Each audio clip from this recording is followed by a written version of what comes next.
5, 4, 3, 2, 1.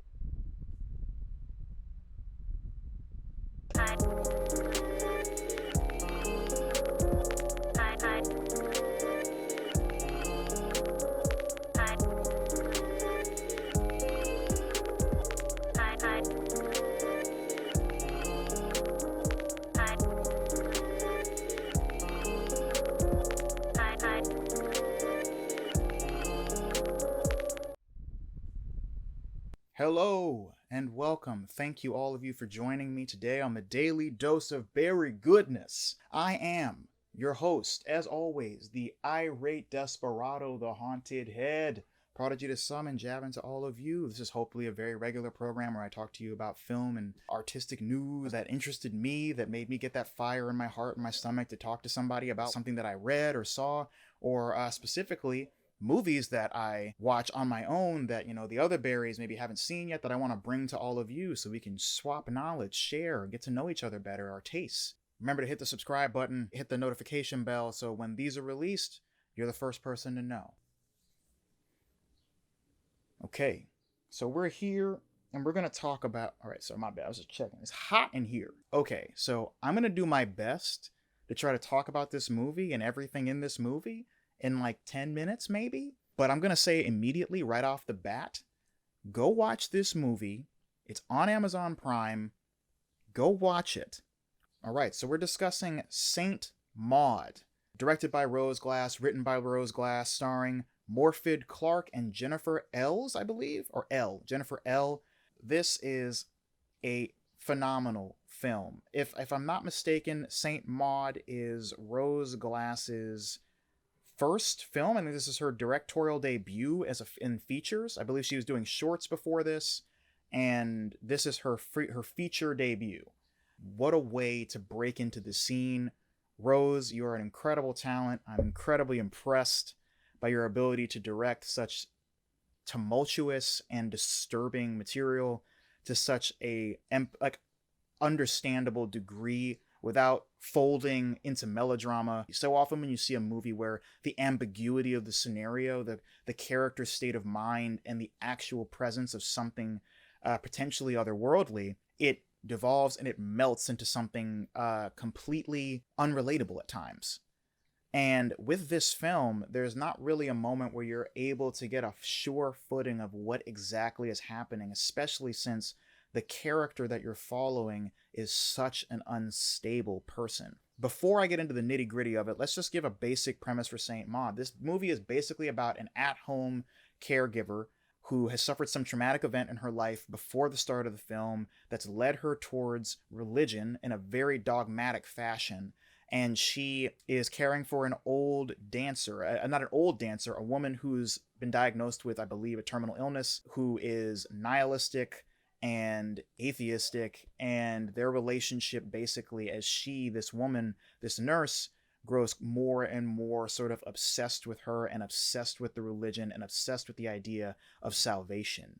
I just have to clap how interestingly this woman is explored, how interestingly the opposition in theme is presented to the audience, and it's done so in a way that doesn't necessarily tell you what to think or how to feel. It presents this to you and it says, this is just the reality that this person is experiencing.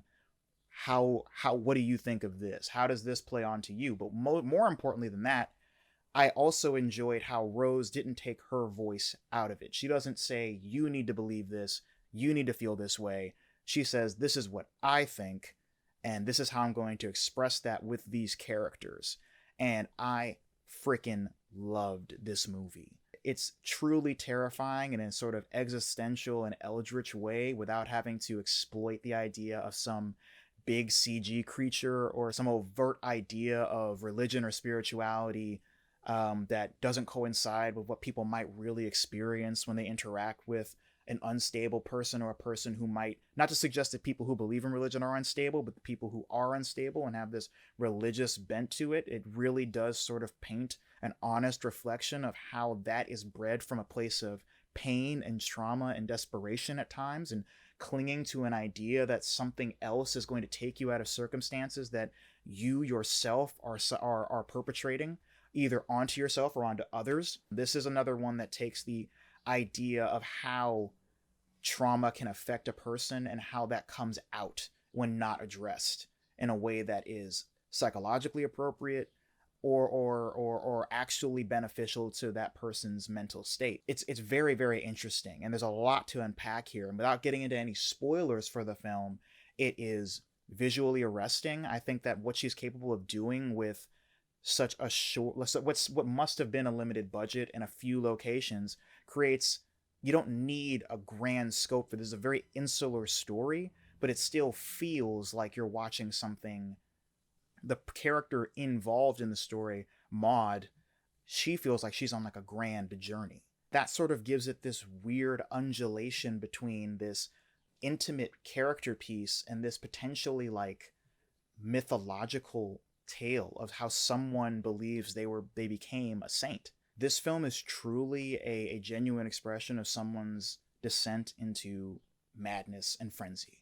I love that we're not made to feel like Maud is a villain, but instead a victim of religion. And in that way, it was very honest to me. It felt like a really genuine expression about someone's true disdain for religion.